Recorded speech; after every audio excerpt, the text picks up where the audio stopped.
이 몽골 가니까 눈이 5.0이다 하는 사람이 있는데 그분은 저 산 쪽을 보더니 아 저기 사람 온다는 거예요. 근데 한 4시간 후에 사람이 나타납니다. 근데 이걸 보실 수 있으면 눈이 한 1.5 이상은 되시는 것 같아요. 예. 제가 오늘 말씀드릴 내용은 굉장히 기본적으로 원자력은 악이냐 선이냐 소위 도덕성에 대해서 말씀을 드리겠습니다. 그래서 특히 원자력의 도덕성은 제가 소위 핵확산, 원자탄, 프롤리퍼레이션이라고 그러죠. P자에 다음 주에 유엔 본부에서 핵확산에 대한 국제 이 검증회의가 열리는데 저도 거기 갑니다. 이번 주말에 일요일에 비행기 타고 이제 뉴욕으로 가는데 원자력의 가장 중요한 동기가 원자탄이고 이걸 어떻게 막느냐 하는 것이 또 가장 중요한 일입니다. 이 P자를 말했습니다. 그리고 환경, environment. CO2를 없앤다. 미세먼지를 없앤다 그러면서 100만 년간은 고준위 폐기물을 만들어낸다. 이 사람들이 이해를 못하는 겁니다. 여기에 대해서 과연 도덕성이 어떻게 될 것인가. 안전성. 안전하다 그러는데 후쿠시마 뻥 터지는데 체르노빌 뻥 터지는데 도대체 누구 말이 맞는지 모르겠다. 그 다음에 기후하고 클라이밋 그리고 에어 프로텍션입니다. 이거는 확실하게 아무도 이견이 없이 원자력이 최고다. 경제성. 우리나라 원전은 경제성이 확실히 있습니다. 그런데 미국 가면 쉐일가스가 너무 싸서 거기 가서 지고 있습니다. 그래서 또 어떤 사람은 폐로비, 사용료 해결료, 처리비 다 합하면 경제성 없다. 뭐 이렇게 이야기하는 거예요. 그런 문제들을 도덕적으로 우리가 어떻게 볼 것이냐 하는 것을 제가 말씀을 드리겠습니다. 먼저 전 세계 에너지 시장이 최대 산업입니다. 1년에 1경 5천조 원의 매출합니다. 전 세계적으로. 그 두 번째 산업이 식량입니다. 식량 산업이 한 6천조 원 됩니다. 세 번째가 빌 게이츠나 이런 사람들이 하는 정보통신 산업입니다. 이게 앞으로 4차 산업혁명이라고 더 커질 겁니다. 하지만 에너지를 죽어도 못 들어옵니다. 4차 산업혁명 가더라도 에너지는 점점 커질 거기 때문입니다. 우리나라 총 부동산이 한 7천억 조가 되죠. 우리나라를 매년 2개씩 사는 그런 돈을 에너지를 태우고 그 많은 에너지를 대부분 다 80% 이상이 이 CO2를 발생시키고 미세먼지를 발생시키고 그래서 그 달러를 연기로 날리는 그러한 세상이 오늘입니다.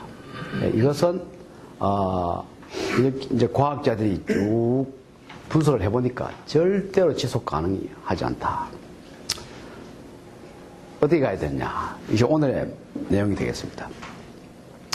앞으로 이 2100년이 되면 지금 인구의 한 2배가 될 테고 그리고 인구의 80%가 GDP가 연간 10,000불이 안 되는 그런 현상인데 그쪽이 이제 이 GDP가 올라가면서 전기를, 에너지를 많이 쓰게 됩니다. 1인당 에너지 사용량과 GDP는 1대1로 그대로 선형적으로 비례를 합니다. 따라서 앞으로 어마어마한 에너지에 증가가 있을 수밖에 없습니다. 자, 그럼 에너지라는 것은 앞으로 뭐 통신, ICT가 왔다가 또 갈 테고 다음에는 뭐가 오느냐? ICT는 집니다, 이제. 옛날에 기계산업이 왔다가 졌듯이 다음에 바이오가 옵니다. 또 바이오가 또 왔다가 지고 뭐 계속 혁명이 제5혁명, 제7혁명 올 겁니다. 하지만 에너지는 이거는 독보적으로 항상 일본을 차지할 수밖에 없습니다. 자, 그러면 이 우리 후세 대대 만만 동안 에너지만 확실히 지키면은 딴 거는 기본적으로 다 할 수 있는데 어떻게 이 지속 가능하게 할 것이냐. 이걸 하기 위해서는 사람의 심리부터 알아야 됩니다. 사람이 마음이 변합니다. 못 살 때 마음하고 잘 살 때 마음하고 변하기 때문에 이 전 세계 사람들이 잘 살게 되면 어떠한 심리 상태가 될 것인가 하는 것을 소위 에이브람 메슬로라고 하는 굉장히 유명한 심리학자가 분석한 이것을 인간 심리를 5단계로 나눠서 가장 가난한 나라에서는 먹고 마시고 잠자고 섹스하고 여기에 모든 그것이 전부인 줄 알고 있습니다. 좀 더 잘 살면은 안전을 중요합니다. 아하. 그 다음에는 좀 더 잘 살면은 이제는 건전한 친목 관계를 중요하게 합니다. 그리고 좀 더 잘 살게 되면은 이제는 좀 똑바로 살아야 되겠다. 종교라든지 도덕이라든지 이러한 자기 자신의 어떤 그 소신 이런 것이 이제 중요하게 되는 겁니다. 가장 잘 살게 되면 뭐였냐? 거기에는 뭔가 내 개인의 돈이나 내 개인 가족의 이익을 위해서가 아니라 이 인류 전체, 지구 전체를 위해서 이 문제를 한번 풀어보겠다. 대표적인 사람이 빌 게이츠입니다. 이 사람은 지금 그 많은 돈을 가지고 있지만은 이 돈은 거의 다 자선단체에 지금 쓰고 있으면서 자기 스태프가 한 200명 되는데 그 사람들은 이 지구상에 가장 지금 문제가 심각한 게 뭔가 그것을 쭉 나열해서 어떻게 풀 것인가 그게 돈을 막 쓰고 있습니다. 자, 이렇게 될 때 우리가 지금 이 단계에서는 값싼 에너지, 일단 안정적으로 쓸 에너지, 그로서 원자력이 막 최고였죠. 그런데 뻥 하고 터지니까 이건 아니다. 지금 우리가 여기서 헷갈리고 있는 겁니다. 근데 그 다음에는 이 태양광 이런 에너지들은 뭐 옆에 놓고 뭐 친척들하고 당신도 판 하나 더 깔아라 하고 이런 무슨 에너지를 놓고 이것이 인간관계 침묵을 도모할 수 있는 그런 감이 되는데 원자력은 이거 무서워가지고 뭐 그런 감이 전혀 안 되는데. 그럼 나가서 나도 좀 원자력 알고 싶은데 너무 어렵다 이거죠. 그리고 나가서는 원자력은 문제를 풀어야 되는데 이거는 뭐 너무 복잡해서 감히 우리가 풀겠다는 생각 못합니다. 그러니까 원자력은 이런 측면에서 태양광이나 풍력에 비해서 인간 사회와 동떨어져 있는 거예요. 그러니까 아무 사람들이 친근감을 느끼지 않는다는 거죠. 자, 그러면 그래서 이제 소위 원자력은 아니다, 답이 아니다 그런 이야기 나오는 거죠.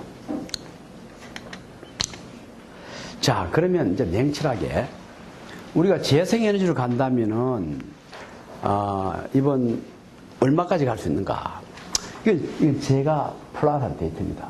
이런 데이터는 이거는 완전히 제가 연구 논문으로 OECD 경제학자와 같이 논문이 좀 작성되고 있습니다. 제가 그 나라의 전기 중에서 재생에너지로 발전하는 퍼센트가 인구 밀도에 따라서 어떻게 변화하는가 하는 거 봤더니 역시 재생에너지는 인구 밀도가 낮으면 많이 할 수 있고 인구 밀도가 높으면 못하더라는 거예요. 우리나라나 일본은 지금 500명인데 이거는 10% 이상 넘어가기 힘든다 이거죠. 이 정부가 35%를 하겠다 그러죠. 꿈꾸고 있는 겁니다. 35%를 하게 되면 대란이 생깁니다. 이제까지 이 나라들이 왜 35% 안 했겠습니까? 하다 보니까 너무나 비용과 자연 파괴가 많으니까 하는 거예요.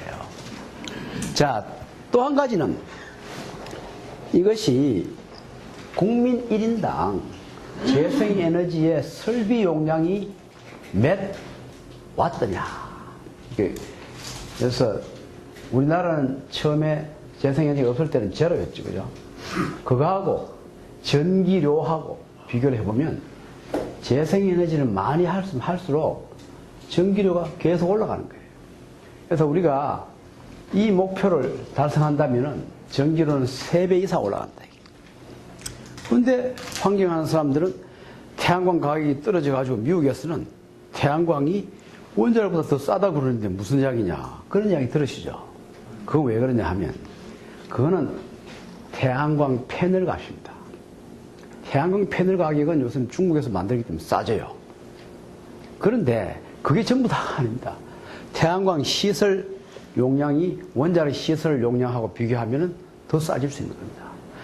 그런데 태양광은 하드웨어 값보다 마치 농업 같아서 이게 각 퍼져 있기 때문에 집산을 하고 집산하는 비용이 엄청 들어갑니다. 한 30% 더 이상 들어갑니다. 그 다음에 집산을 한 게 이게 하루에 올라갔다가 내려갔다는 거죠. 예측 불가능합니다. 그러니까 배터리를 달아야 됩니다. 거기에 대한 추가 비용이 또 올라갑니다. 그걸 다 합하면은 이제 보조금을 다 줘야 되고, 그럼 이제 3.3배. 그러니까 태양광이 자꾸 가격이 떨어진다 하는 거는 패널 가격을 이야기하거든요.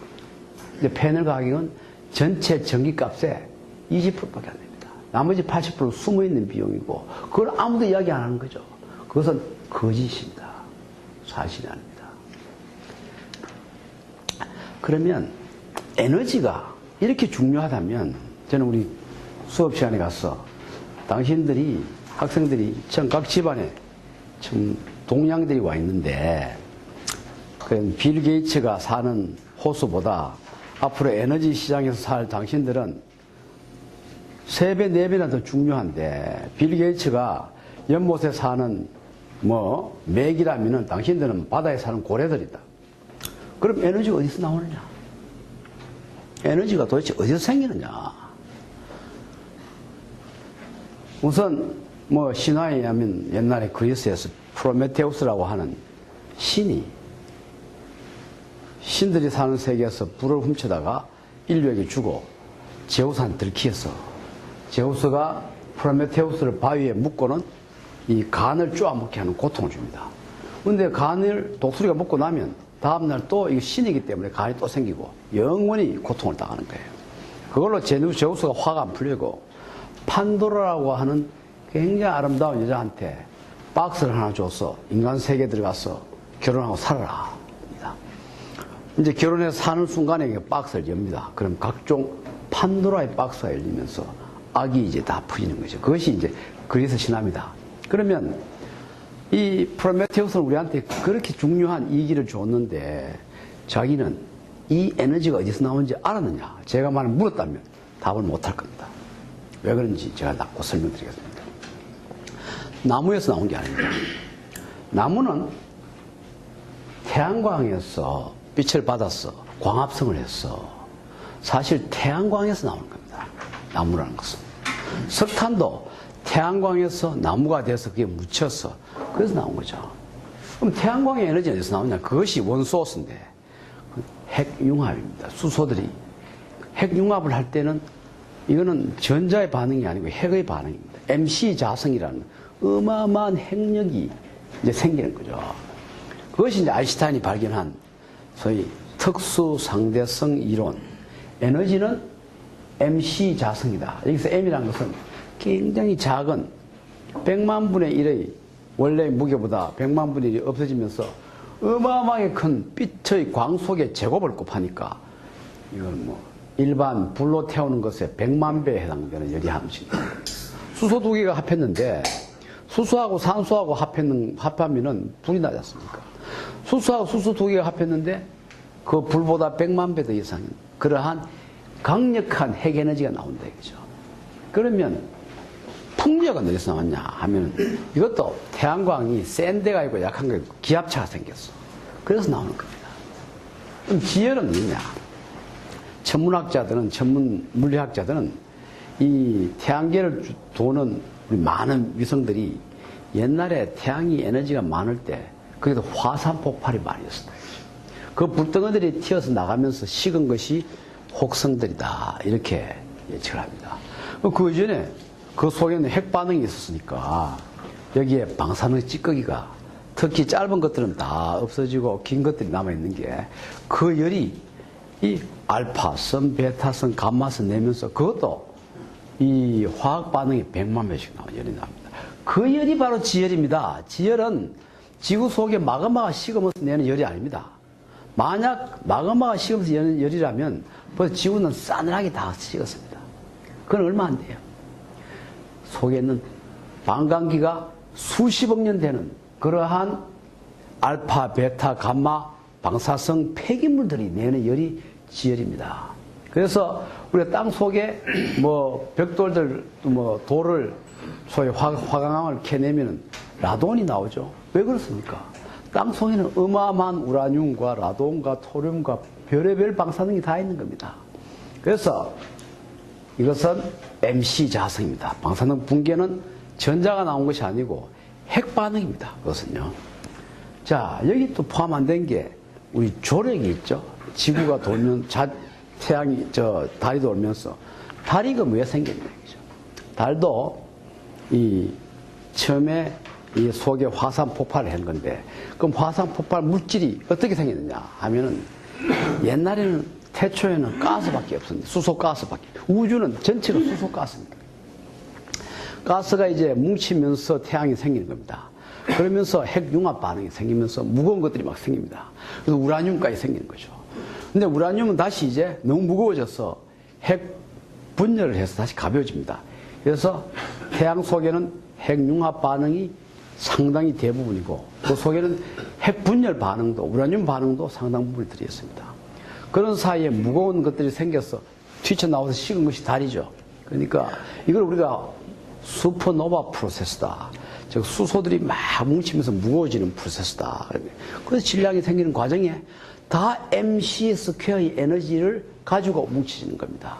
그래서 이 우주의 모든 에너지는 mc 스퀘어, 원자력이다 하는 거죠. 그럼 태양력이니 풍력이니 지열이니 하는 이것은 자연산 원자력이고, 그것은 땅이 넓은, 아까 인구 밀도가 작은 나라에서는 자연산 원자력만 먹고 충분히 할 수 있는데, 땅이 좁고 인구가 많은 나라는 어떻게 됩니까? 옛날에 우리 생선도 그랬고 식량도 그랬고 양식을 해야죠.